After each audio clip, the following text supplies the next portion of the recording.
Good morning, good afternoon. I want to begin our Women Get on Board speaker series today by acknowledging the land in which I live is in the traditional territory of the Anishinaabe and the Haudenosaunee. The Upper Canada Treaties cover this territory and is within the lands protected by the Dish with One Spoon. Wampum Agreement is directly adjacent to the Haldeman Treaty territory. Today, this area is home to many Indigenous people, and we are grateful to have the opportunity to enjoy the natural surroundings of this territory. I encourage all of us to become more actively involved in understanding why land acknowledgements are important for understanding Indigenous histories and contemporary Indigenous issues in Canada. I'm Deborah Rosati, founder and CEO of Women Get on Board. We are a member-based company that connects, promotes, and empowers women to corporate boards. We have over 850 members across Canada with diversity in our membership. Our goal is to get one more woman on a board, one board at a time. We are delighted to be hosting this virtual event of our speaker series with our sponsor, Southleigh Group. They are a trusted advisor to boards and senior management with expertise in developing innovative and customized people and pay programs that will enhance business results. The breadth of experiences that they bring business strategy, financial analysis, human resource management, and board governance communications, disclosure, and investor engagement, which brings us to their sponsorship and their expertise for today. Our topic is executive compensation trends and best practices. And this is our third of our three-part series that Southleigh has been promoting and sponsoring with us throughout the winter and spring this year.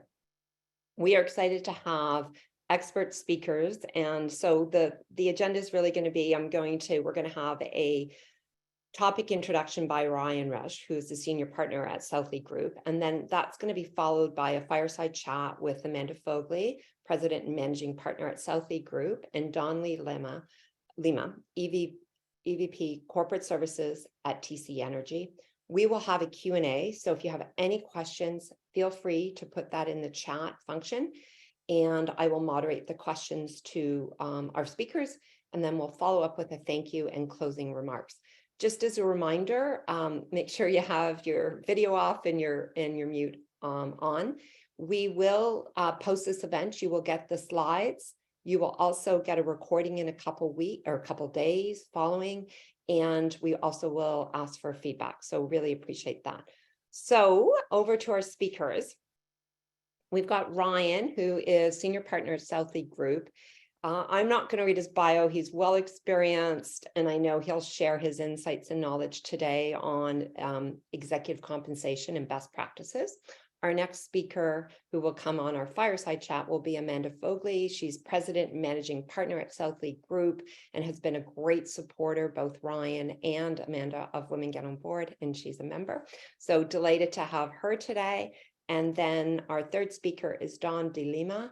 She is the Executive Vice President of Corporate Services at the TC Energy, and will bring her depth and insights on the fireside chat. So I'm going to turn it over to you, Ryan. Perfect. Thank you, Deborah, and thank you everyone for joining us today. I'm going to just spend a few minutes going over some recent trends in executive compensation within Canada. And just to frame the discussion, all the research here is based off of a sample of TSX 60 companies. So these are the 60 largest companies within Canada. It's based off of disclosure that we've received this year.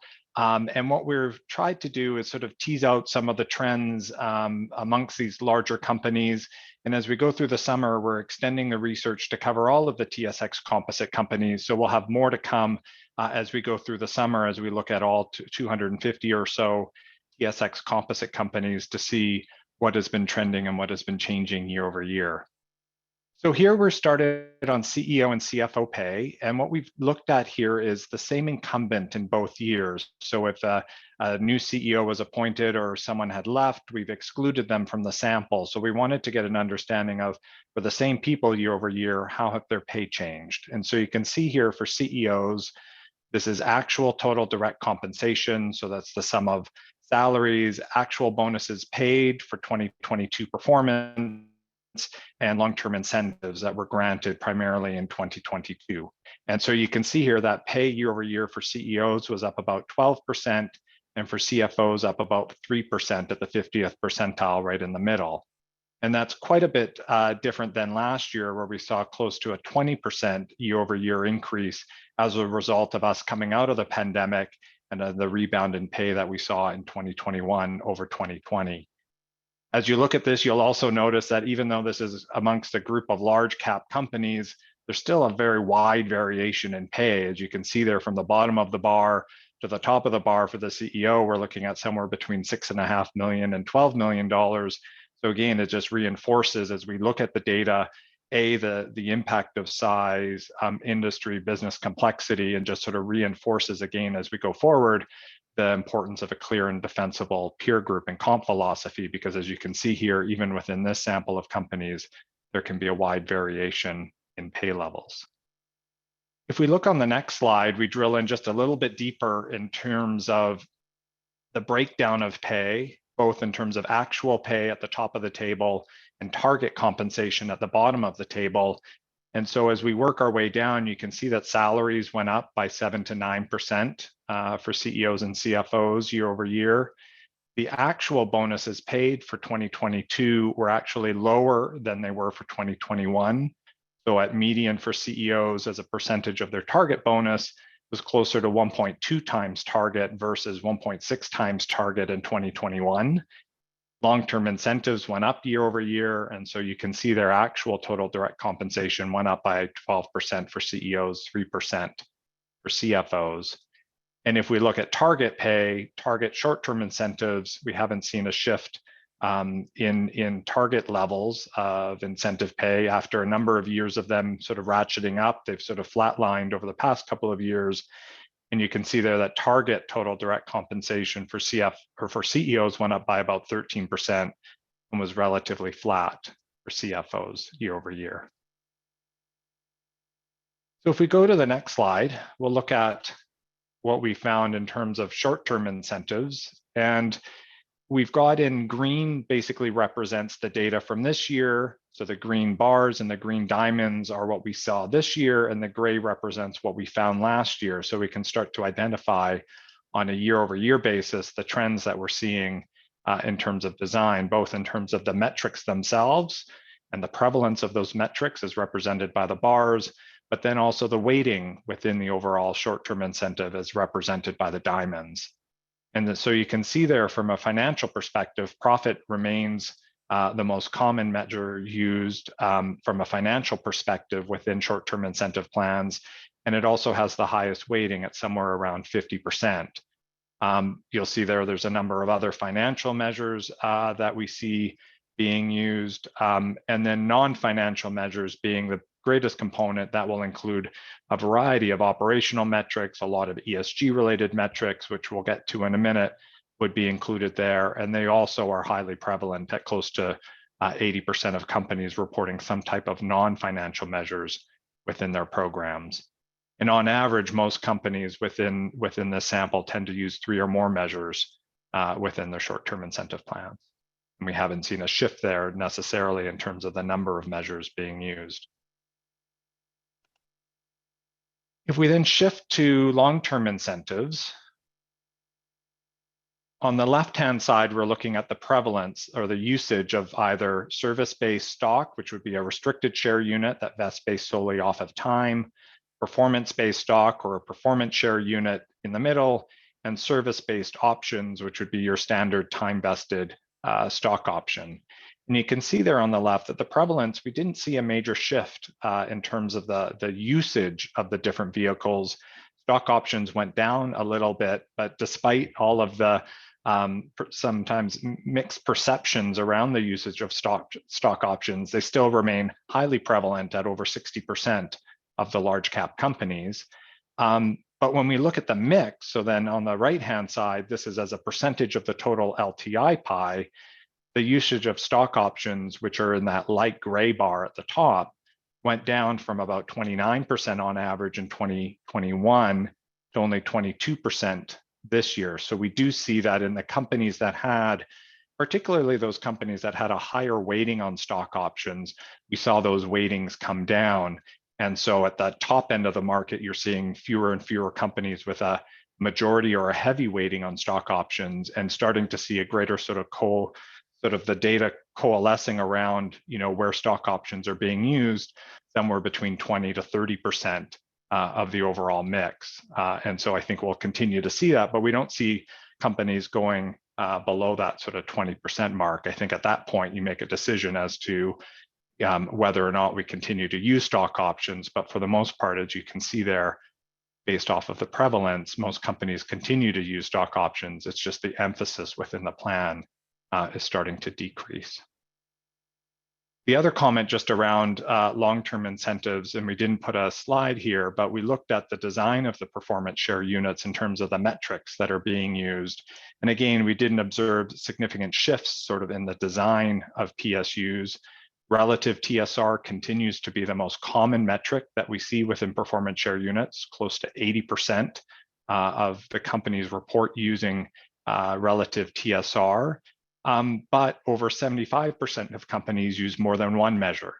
So relative TSR continues to be paired with other financial measures more often than not as we look at PSU design.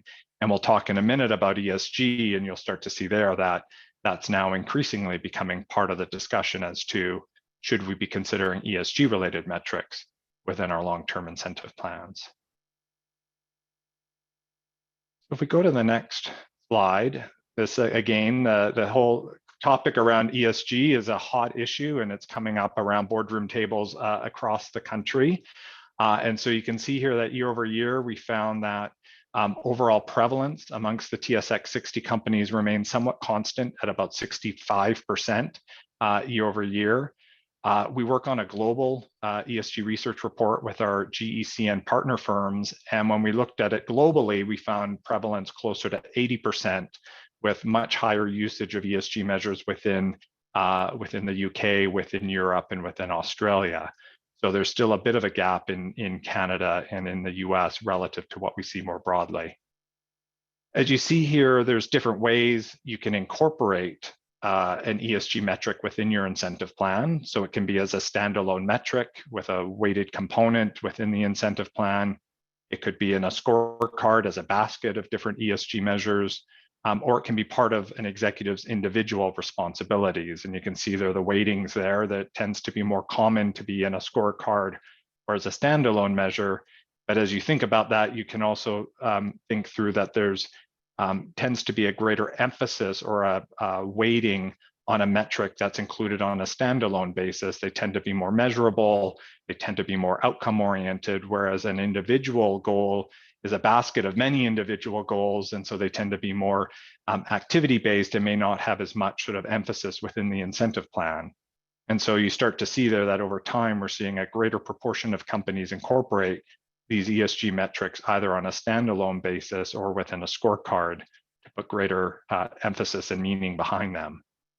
You'll also see in the bar there that we show both the prevalence of them being included within the annual incentive plan, but also the long-term incentive plan. And you can see there that for the most part, they're included within the short-term incentive plan, but 11 to 13% of companies that adopt an ESG metric are using them within their long-term incentive plans. And that's the area that we anticipate seeing more change going forward as companies think through what are the measures that are most important to us, over what time frame can we affect change. So if we think of greenhouse gas emissions or diversity targets, these are multi-year targets that are hard to solve in any one year or to make meaningful progress in any one year. And LTI, as we saw earlier, is a much more meaningful part of an executive's compensation package. So if you put it in as part of the long-term incentive, it tends to have more emphasis overall. And then in terms of the types of measures you see on the right, environmental measures are the most common measures being adopted within the ESG portfolio, followed very closely there by social or human capital measures. And the areas that we're seeing the greatest change is in the environmental area, a shift to a greater focus on greenhouse gas reductions as the environmental measure, And then within the social human capital component, it's a shift to an increasing use of diversity types of metrics, moving away from other types of employee metrics, such as employee engagement, et cetera, moving more specifically to diversity. And so then finally, the last page that I will go through is just in terms of say on pay. As you know, we have a non-binding advisory vote on executive compensation in Canada and a mandatory vote within the US. And this shows you over the past 3 years, the current tracking of say on pay votes as of sort of close to the end of May. And you can see in Canada, the average has gone up slightly, both in Canada and the US in 2023. And even the proportion of companies, when you look at it, that close to 90% of companies receive more than 80% support. And the proportion of companies that are receiving somewhere between 50 and 80%. So that's sort of within the bucket that an ISS or a Glass Lewis would be then looking at the board to identify if you sort of fall within that range, what proactive shareholder engagement are you doing? That proportion in that 50 to 80% range has remained fairly consistent at about 7% of companies year over year in Canada. And the number of failures has gone down this year to only 2, which was Agnico Eagle and EMEA at this point, and only a very small handful of companies receiving a vote against recommendation from ISS. So as we entered the season, we thought, given that last year's total shareholder returns were more challenging across the market, we thought there might be a little bit more pushback or a little bit more tension between pay levels and performance, and some of that may have come out within the say on pay results. But what we're seeing thus far is overwhelming support, continued support for executive pay designs in Canada. So I know that was a very sort of quick overview. There's opportunity, as Keisha is reminding everyone, to think through any questions. And so happy to regroup in any questions you may have on these materials after the fireside chat. But with that, I'm going to turn it over to Amanda. Thanks, Ryan. Appreciate that. Really interesting view looking backwards. And so as has been laid out for us all today so far, the next step is that Dawn and I are here. I'm very pleased to introduce Dawn. I know she was introduced at the beginning of the session, but just to pause for a second and give you the frame of reference, Dawn de Lima is a executive vice president at TC Energy. She's been at the boardroom table and leading leading HR, IT, and other corporate services functions for many, many years at some of Canada's largest publicly traded companies. So this is the kind of perspective that you're going to get with our Q&A section here today. And we thought it would be interesting sort of to kind of have an informal chat with Dawn, thinking about the future rather than the past, because some of the challenges associated with looking at these trends decks is that it's sort of the rearview mirror. So we're going to ask her some guiding questions, and they're just her views for now, and it'll give you some context about perhaps why some of the changes are happening to incentive designs, or what's happening, what's the thinking for the future. So thanks again so much for joining us today, Dawn. Well, thanks for inviting me, Amanda. So we'll kick it off with, there's been sort of this conversation, we've heard the conversation around the boardroom a little bit about friction between the capital markets and the talent markets, whereby we're finding that executives these days, despite where the economy is and where many companies are in their business cycle and with the externalities that our businesses are facing, we're finding that executives do have quite a bit of, shall I call it, leverage in terms of commanding certain pay levels or practices. We're finding that, exec talent continues to be sort of slim pickings. We wanted to get your perspective on, is that true, or is that just something that we're thinking about? And more specifically, what has your experience been? And also talk about, because you have a North American sort of purview, if there's a difference between recruiting in Canada versus recruiting in the US.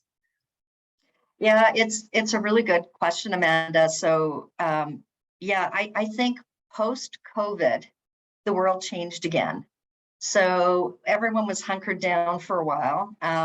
And things have exploded. So my observation across North America, and we have operations in Mexico as well, the US has been much tougher to recruit in. It has been more competitive than Canada. Canada is still highly competitive, but in the last year, we have seen this unbelievable or aggressive swing in compensation in the US when you're trying to go after real talent at an executive level. And so we saw, and how you really feel it is, you do all of the compensation analysis with the experts, you have all of the data, and then you go to the market and people are demanding what you think is well outside of market data. And then you ask them to prove it out and they can prove it out. So I think companies are being more aggressive in terms of their retention. So if they have really good people in their organization, they're trying to hang on to them. And that part of that is money, as you know, but part of that is just scope and scale and experience and all the other developmental opportunities people get. So it's harder than to pull people out. Big shift in the US, like I said, in particular with the compensation. And we are finding that the demands on comp is huge. Now, I just did a search. We were doing a VP search in across North America in a specific area, and I did see the pay bands or the pay scale go up in both Canada and the US. So we're in a highly competitive markets. I think that really, really good talent, either we as organizations are not doing a good enough job of grooming enough people to get the exposure, because we're all going after the same group. But the other compounding effect to this is the explosion or the pursuit of female executives across North America. I can say honestly, and I'm sure many people on the call, I did not expect to ever work in an environment where the pursuit of female executive talent is this great. It's just unbelievable. So if you are a highly talented female in the North American market today, you can almost write your own ticket. So companies, you know, like ours and across North America have to look at, you know, not only how do you attract talent across the board, how do you hang on to that talent? That's becoming, I think, more of a focus in the discussion. And I said that goes beyond compensation, but compensation is table stakes. And so if you can't get that right, then you're not even in the game to have the discussion. So yeah, we are feeling it, and we're feeling it in every region. I would just say US is toughest, but Mexico, where we're expanding, again, trying to pull really good people from one competitor to bring them over. We found it very difficult. So we have to all sharpen our pencils and up our game if we want to hang on to and actively recruit talent, male or female, across North America. Yeah, and you make some really important points about that. It's not all about the pay. The pay is going to be important. It's table stakes. It's interesting. We through our U.S. partner, Ferriant Advisors, that is part of the GECN network, they were sharing with us that actually, to your point, more and more U.S. publicly traded organizations are willing to be a bit more risky with their pay packages, and they are kind of going back. Some of them are going back to having more upfront payments. You know, there used to be in the old days 3 to 3x, and you can't earn it. You have to earn it over 3 years. So sort of front loaded grants and that sort of thing. So it's just such an interesting area and dynamic. And the female part of what your comments are sort of really make me think about managing, you know, because we talk about externally bringing in, some of the comments you were making were about if you happen to be bringing someone in from the outside. But also, you know, being so mindful about how female executives are being treated as they move up the organization just sort of adds to the complexity of pay for all executives, I would imagine.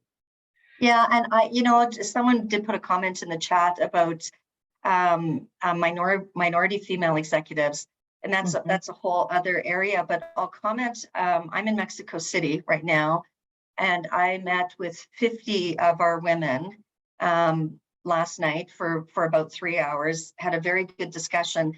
I think the other complexity to add to this is, you know, if you look at Canada, the US, and Mexico, I think we're all on different maturity curves in terms of women at the table. And so we also need to look at how are we ensuring that we're not blocking our talented women, particularly our minority talented women. How do we help shift cultures to advance this more quickly?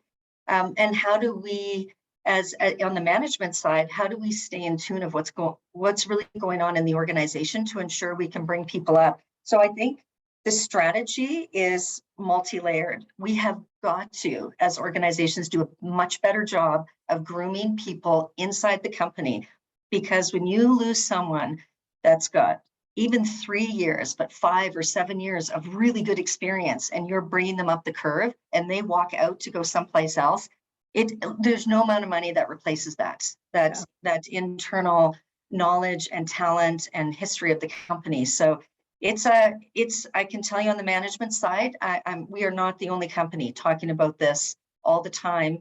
I'm interested in your comment about being more aggressive on the comp side. We've just had to, we're revisiting we're revisiting short-term. We're working with you guys, you know this. we're revisiting everything because we want to be not just it's not about being at par. We want to be ahead of the curve in terms of our thinking of our compensation practices. So that is not the thing that gets in the way. Right. It should be seen as a positive, not just absolutely. And people in your position, it's frustrating when you have to go and fight for over and over and again. The program itself should stand alone. I love that idea. Yeah. So Ryan had a slide in there about say on pay, and it's, dare I say, it's a bit boring because it's practically not boring. The slide is boring because it says, we're all in compliance, everybody's happy, the votes are great. But practically speaking, you and I both know there's a ton of work that goes behind that. The ISS and Glass Lewis, as examples, proxy advisors have so many opinions of what is right and what is wrong. And of course, we're all going to read about that. And many shareholders read and abide by this information they're being given to them.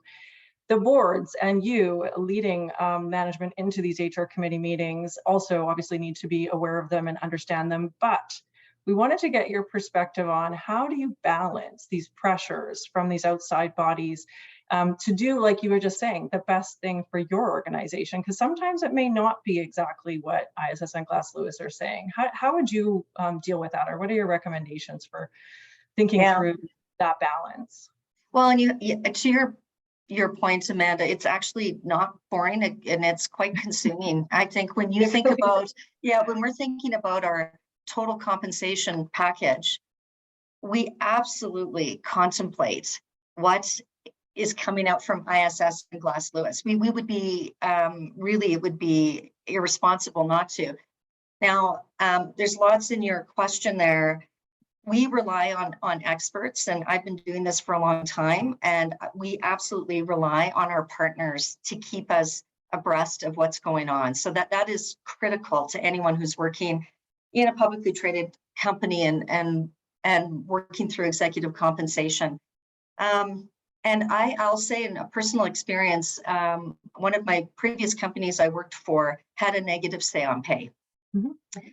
And man, was that hard. Now, what happened there, and this was interesting, the board made a decision to do something for the CEO that was the right thing to do for the business because of some of the challenges the business was facing. There was significant discussion at the HR committee level and the board level about the risk of, and it was in the form of an extra payment. Sure. To the point where myself and the advisor said to the HR committee, we will probably receive a negative say on pay. Like most likely, we had run all the numbers. Yeah. So in that instance, the board still made the determination to go ahead. But I will say the aftermath of that is very difficult, because it's one thing intellectually for a board to go through that conversation and want to do the right thing. It is very different when you're on the receiving end of a negative say on pay. And then there is enormous pressure on those HR committee members and the board members. So we cannot separate executive comp and what is coming out of these advisors. We just cannot. We have to be creative in terms of what is important for our company. And how do we construct executive compensation so that it's in line with not just what the broader market's doing, but that executives are experiencing what our shareholders are experiencing. I think that's really important. Yeah. Now, having said that, I think, and given the current market, given the lack of executive talent or the pressure or the number of executive talent that organizations are looking for today, I won't be surprised if more companies start to challenge this, because you need stability at the executive level. You might need to bring in a CEO that is so seasoned to do a company turnaround, but the benchmarking doesn't align with that experience because maybe it's a smaller company. There are going to be times when boards, committees are going to have to step out of their comfort level. Then I think what's really important is working again with your advisor to really create a very compelling rationale to this. Because if there's a logic to it and you can articulate that in writing, that helps you, because there is always that subjective view. But it's a tricky spot right now. It is a tricky spot, and yeah, thanks for those tips and your personal experience, because I think the pages never really articulate what's going on behind the scenes. And I think we'd offer the same advice. We've been through a number of engagements with clients, including those that have failed and then hired us to help support, what next. If it's the worst if it's a surprise. I'm glad that your case study suggested that you went in with your eyes wide open, you had done the work, done the due diligence, came up with a premise of we're going to do this anyway. And of course you had the reasons why. You already had the rationale for why you'd make these decisions and go against what's perceived as going against good governance. So of course, lining up your facts and arguments is important. And we also, work with people such as yourselves and the chairs of these boards to have scripts and documents so that they can take the actual shareholders, never mind proxy advisors, go right to the shareholders and explain your actions.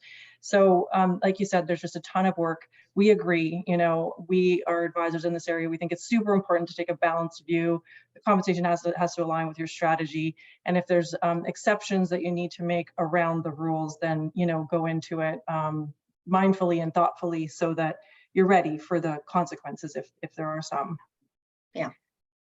So this leads us to another question that is related, because sometimes what ISS and Glass Lewis and the board and management, there's a lot of stakeholders with a lot of views of what is right on compensation. And so our question to you is, as we take a step back and we look at the programs, and again, Ryan's slides, there's a lot of measures and a lot of different programs, and now there's ESG, how does it all fit in?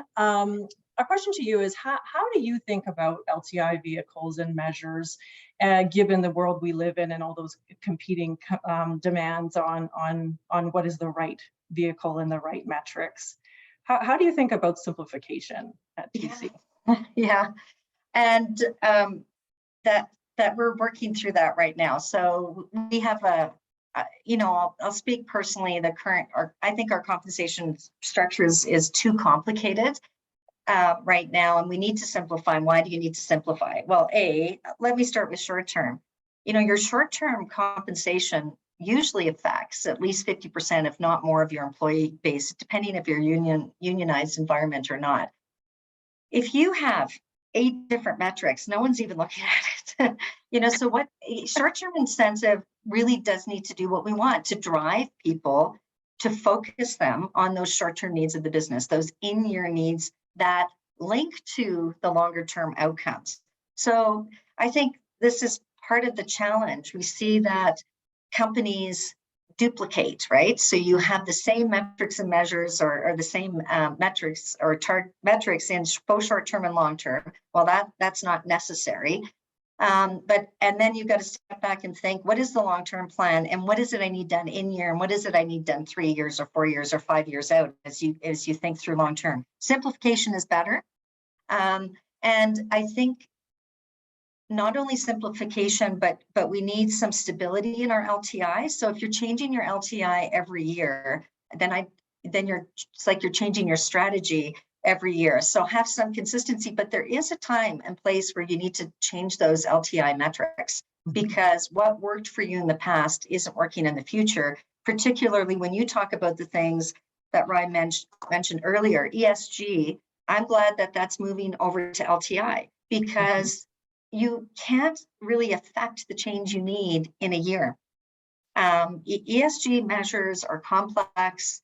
Often they require some capital investment depending on the type of organization you're in. So you're not righting that ship in 12 months. It's going to take you 3 years, if not longer, in some instance. So I think that's an important thing to move over to the LTI side. And I think it's important to get clarity on short-term and long-term. Yes. I do believe you should be able to sit down with anyone, executive, employee, and simply explain. These are incentive measures. If you can't explain it, I just don't think it's even driving the behavior you want. Absolutely. No, that's true. And on the ESG front, it's interesting the number of conversations we get asked that, daily by different, management teams and boards around, where does it go? And again, we have this big report. It's a great report. It looks around the world. However, it's looking backwards, not forward. So it is true that the location of many of the ESG measures, especially the biggest ones, like carbon emissions and others, like you said, those are ones that are big ticket items. You need to know what you're doing. You need to know how you're doing it and how you're getting there. So of course it fits better in the long-term incentive plan. The other sort of aha and the evolution of ESG and incentive plans that I would share is that it's a smarter conversation being had at the boardroom table within the HRCs, because they're asking the question about where does ESG sit in our strategy?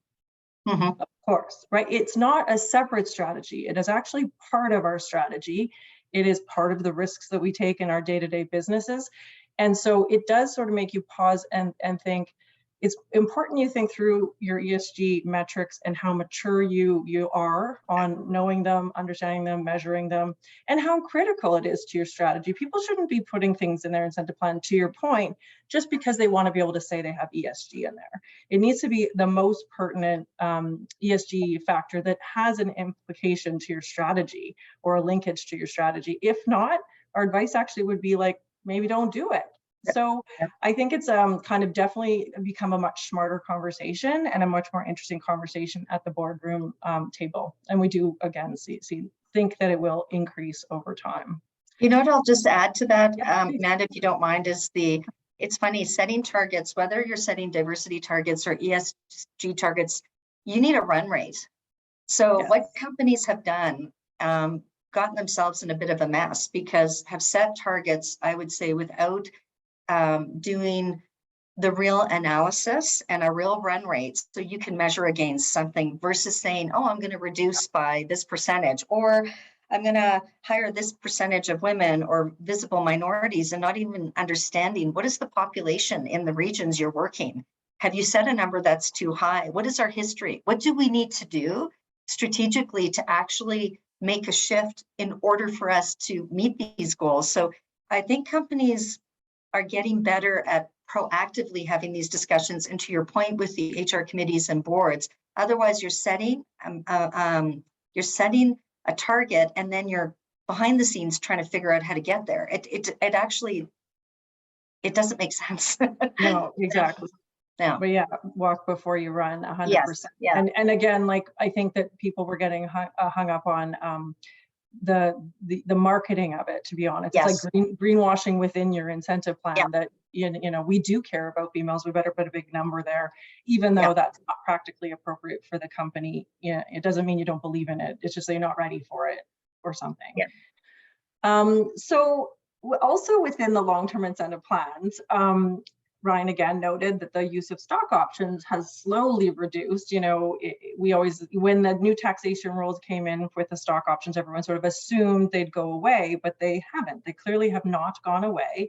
They still serve a function for many of the large Canadian publicly traded companies.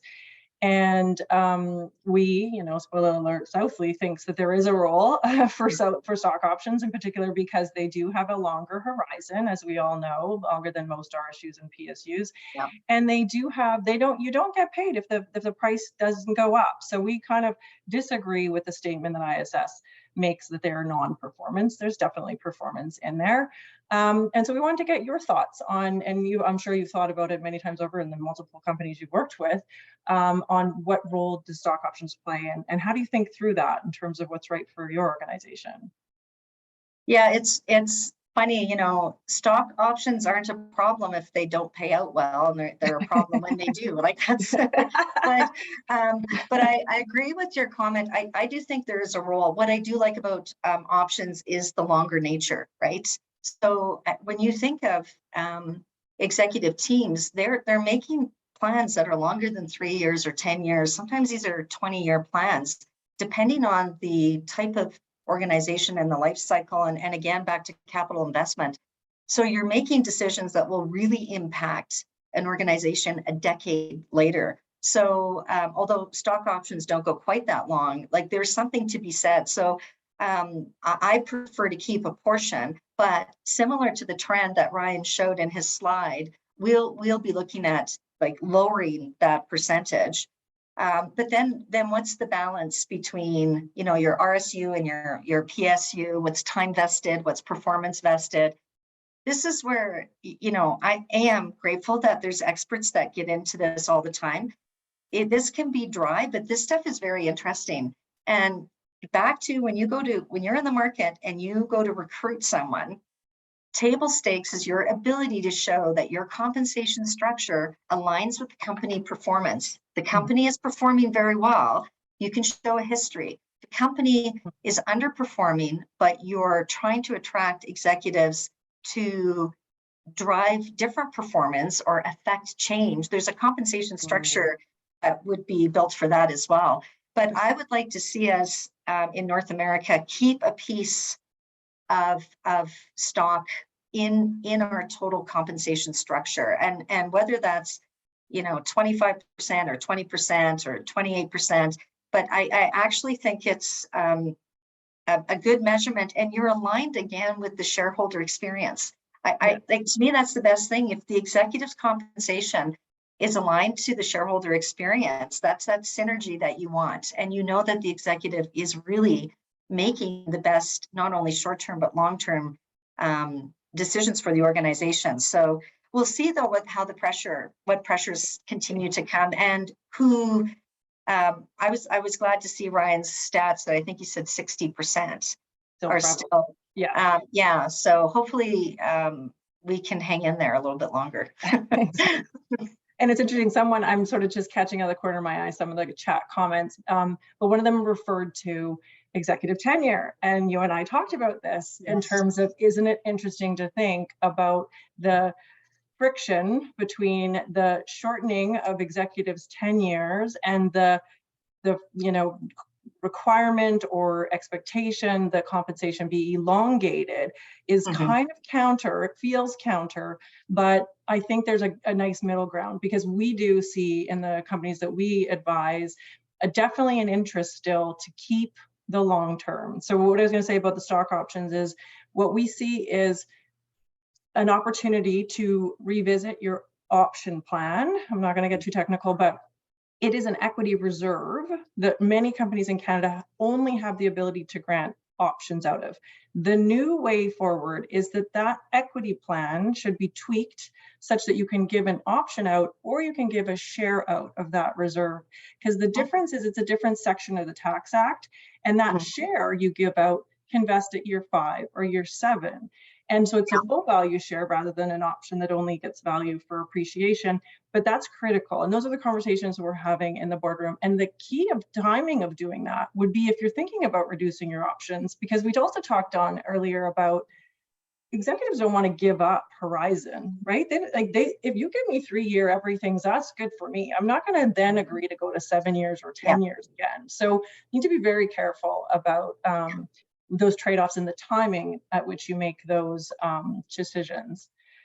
So Keisha is telling me that it's time to go to questions, because we have 10, I see, or so. So Deborah, what did I was kind of like, how are we going to keep this conversation can keep going? Very informative. Yeah. I'm also wondering, Keisha, if we can add Ryan in, because I think the first question might really be related to him, given the data that he presented. So there is a lot of questions, which is phenomenal. So clearly lots of interest on this particular topic. But Ryan, I'm going to go to to you on the first one, okay? So the question is, with the CEO and CFO bonus compensation, is it common to have the CEO and CFO have the same metrics for bonuses and payout is different, or are CFO scorecards different from CEO? And if so, what would be the main differences? Did you get that? You're on mute. I could get through that without a mute issue. Yeah, no, it's a good question, and you do see different numbers in the diagram, and that's simply because for most companies there's a corporate component of the bonus, or a corporate or business unit component, and an individual component. And so you're right that the scorecard on the corporate level would be the same. So if you have a profit measure or you have operational metrics, that score would typically apply both equally to the CEO and CFO. The difference then comes into if there's an individual component that's 20 or 25% of the bonus, that could vary, the score for the CEO versus the CFO. So the actual bonus then as a percentage of target could vary, but for the most part, there would be alignment in terms of the corporate score. Well answered, Ryan. This is nice because people sort of have decided who they're going to get the question answered by. So Dawn, this is for you. You created this question, I want you to know. So, Dawn, can you speak to the market situation with minority female executives? Yeah, and I started to touch on that a little bit, but so let me step back a little bit. In order for us, just if we think across, we'll keep it specific to North America, in order for us to create a larger pool of minority female executives, that starts right at your recruitment, right? And how you advance women in your organization. Are people self-selecting in terms of disclosure, how you promote, how you look at your data from an HR perspective in the organization. Now, I will say this, so that the numbers of minority female executives pretty small across Canada, and the pool of people to look at is small as well. I do think that organizations are doing a better job of demanding, when we go to search, we go with a professional organization. I think organizations or more progressive are demanding that search firms bring you diversity. And I won't even engage in the arguments of, well, do you want the best or do you want a woman? Yeah, I want the best woman. I want the best minority woman. And you can't tell me that they're not out there. But I think it requires us to look harder if we're looking externally. Be very demanding with the consultants that we're working with. So you have to work with people that have a more diverse pool of candidates. And then the responsibility of the organization is to actually put focus on this without making everyone else in the company feel like, oh, the only thing now that we care about is promoting women or promoting visible minorities or working with Indigenous. Like, if you believe that your organization will be more successful because it is diverse and diverse in thought, diverse in people, diverse in backgrounds, then that becomes your strategy. Kind of like, Amanda, you were talking about ESG. This is not a thing that's on the side of the desk. This becomes part of how you think as a leader. We have a lot of work to do, but like I said, there's a groundswell and movement for women leadership and women executives. So now's the time to step up and step into roles where you have the opportunity. Well, you're a great advocate, and I think you described it well on inclusivity and kind of mindset. So a follow-on question to you, Dawn. I think this might be a next speaker series. Dawn, can you explain if there's any bias towards age discrimination? So for instance, 50 plus age for female executives and female executives returning from healthcare challenges such as breast cancer treatment and recovery. Is there anything that you've seen? Because I do, there's all these discriminatory on ageism, and then so anything you can comment on that? Because it seems to be very trending topics these days. Well, and it's interesting because, you know, I'm not as young as I used to be myself, but when you're a mature candidate, what you bring to the table is a wealth of knowledge and information and just experience and usually maturity that has a place in an organization. Sometimes you need younger energy or blood or something, but it is a problem. So you have to think also when you're in your recruitment process, how do you mitigate these things? How you screen resumes, how you actually even do interviews. There's some very progressive companies that their first interviews are online, but there's no camera. So you have no idea really who you don't know who you're looking at. You are actually just assessing the knowledge and experience and fit. So it's a blind interview, which is really interesting to me. We do not do that. We're not that progressive. And I think it depends on the type of organization. This requires education. We have to educate our leaders. There's a lot of pressure on leaders, whether you're an executive leader or frontline manager. There's a lot of things leaders need to think about. They need to deliver whether it's on operations, financial results, safety. There's massive pressure on performance. Then managers and leaders are hit with diversity and inclusion and things that a lot of people aren't used to. For some, it's natural. So we do need to educate, and HR groups do need to play a role. Again, I love data. Data tells the story in your organization, and you can actually spot if there's discrimination going on, whether it's age or something else. When you actually dig into your data, then you actually know where to help people and educate them and provide learning opportunities. People work longer though in Canada. People work longer in the US than in Canada. So that's interesting as well. That's another data point, but I think we'll find, and it's a huge percentage of people that actually can't afford to retire because not everyone's got a pension plan. So, and as there's a talent, like we're having a hard time finding talent across the board, we're probably going to have more mature candidates than we've had in the past. And some people who thought it would be great to retire, they take a year off, are not happy sitting at home or playing golf every day or whatever they're doing. They're like, I need to get back to work. So I think we need to figure out how to tap into that skill set. Anyway, thank you, Dawn. We'll give you a little break. Great. And I'm going to come to you, Amanda, because I think this might just be right up your alley. So full disclosure, I'm the CEO of CAAT, so CAT Pension Plan, and therefore have a bias on the importance of financial security of employees. Question related to say on pay.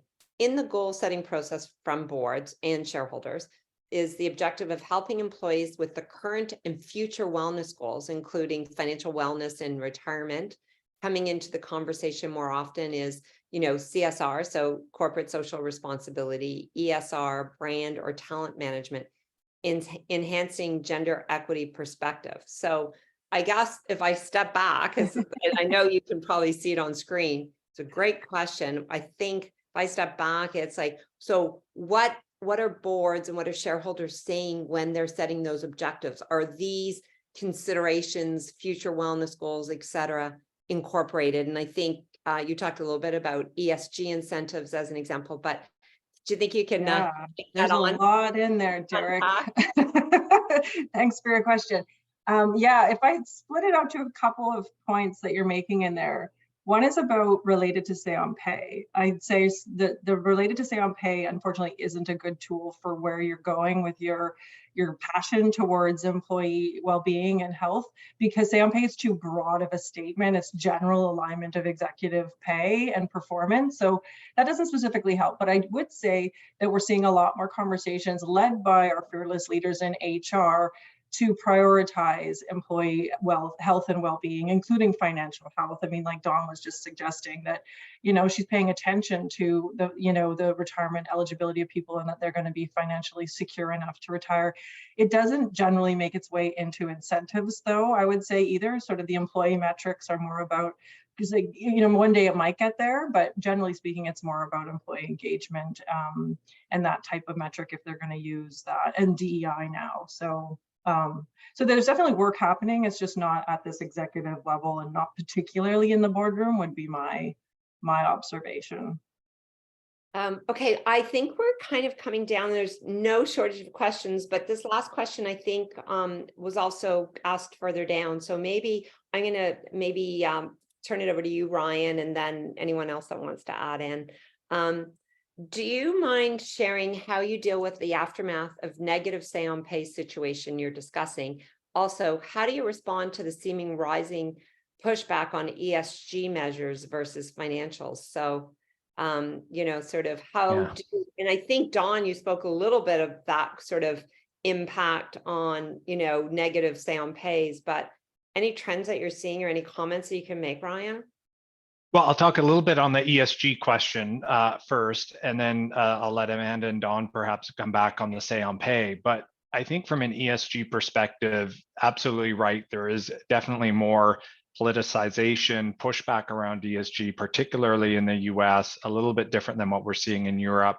I think investors have taken different points of view, being much more active within the European market, particularly around some of the ESG and climate related issues, much more active in terms of wanting to see ESG and incentives, which is, I think, driving some of the differences, whereas North American investors say, if it's important to you, it should be in the incentive, but they're not necessarily advocating that you must include it. So there's a bit of a difference from an investor perspective. And I think ultimately, and we'll talk, I think more as we go through additional research on this, is getting away from ESG as being something nice to do because we need to do it from a values perspective. I think it's coming more to, we need to do it because it's an important risk or risk mitigator value creation tool that's much more meaningful to the business. So it's not just nice to do, it's there's an impact to you or to the company over time that we need to deal with. And I think if you frame it that way,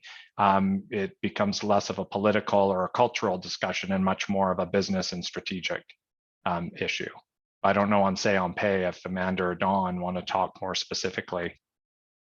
I'll just maybe a couple of quick things, and Amanda actually touched on it.